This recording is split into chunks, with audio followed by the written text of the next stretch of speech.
This is Democracy Watch. I'm joined by my co-host, voting rights attorney and founder of Democracy Docket, Marc Elias. So, Marc, we've got some rare good news out of Florida. Can you talk about what happened with Florida's voter suppression law? You know, the night that Ron DeSantis had his failed launch for president, he also signed a now failed voter suppression law. Glad to see that a federal court on July 3rd, the day before Independence Day, struck down or at least preliminarily struck down key portions of that bad bill.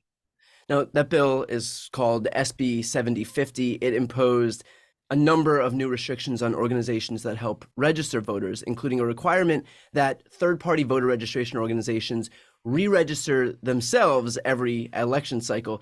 Is that a tacit admission by Republicans that the only new people getting registered are Democrats? Because otherwise, why make it so difficult for these voter registration organizations to actually function, to actually operate?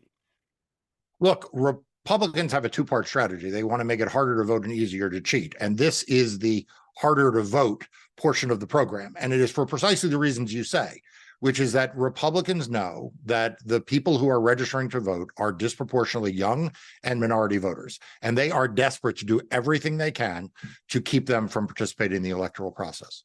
The other element of SB 7050 was criminalizing the retention of voter information for any purpose other than registration, meaning you couldn't retain voter information for get out the vote purposes, for example. Again, are only Democrats conducting get out the vote drives? Like, are Republicans that certain to go vote in the state of Florida that Republicans felt comfortable criminalizing get out the vote efforts? I think it's less about them not doing get out the vote, and it is more about, as you say, criminalizing the process. Think about it. By criminalizing the process, what you are doing is you are making people scared to engage in politics. So I think it's less about whether they criminalize retaining records or criminalize, some other aspect of it. And it is more about creating an aura, an atmosphere that is unwelcoming to people participating in the process. And that is necessarily going to have a bigger chilling effect on people who are newer to the process, young voters in particular. Right. Have you seen that chilling effect bear itself out?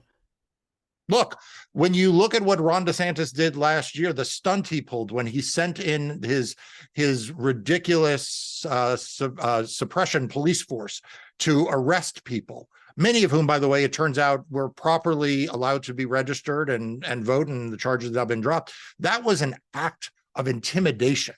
That was an act aimed at sending a message to voters. In that instance, people who had been re-enfranchised following serving their felony sentences.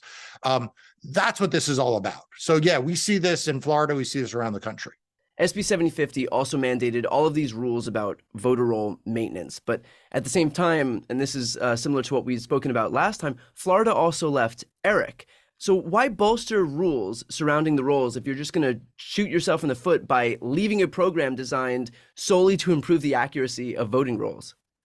Right. So as I said, the two-part strategy, Republicans for 2024, making it harder to vote and easier to cheat. This is the easier to cheat portion of the program, right? So by leaving ERIC, what they have done is they've actually created a crisis of bloated voter rolls, right? Because what ERIC did is it said, hey, if you move from Florida to Alabama, you get Alabama knows to tell Florida, hey, take them off the rolls, and Florida knows to take them off the rolls.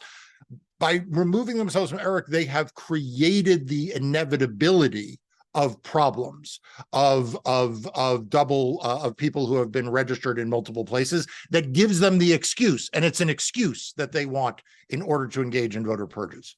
So these two provisions in SB 7050 that were at the heart of this lawsuit in Florida were temporarily blocked as litigation continues. How likely is it that the provisions will be permanently blocked as this case continues its way through the courts?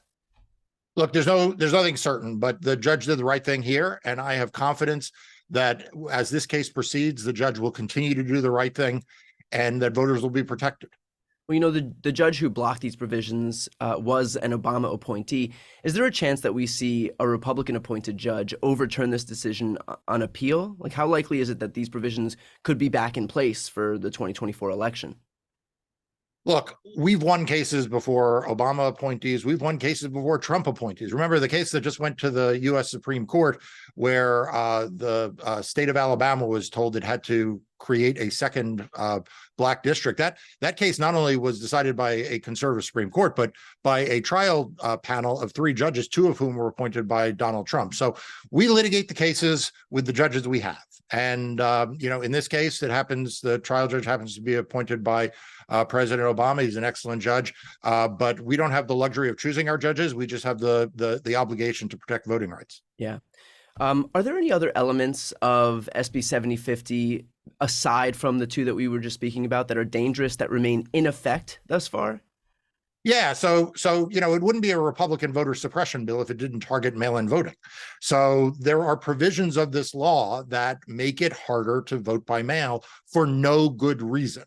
And those are going to be a burden. I can think of one reason why they would target mail-in voting.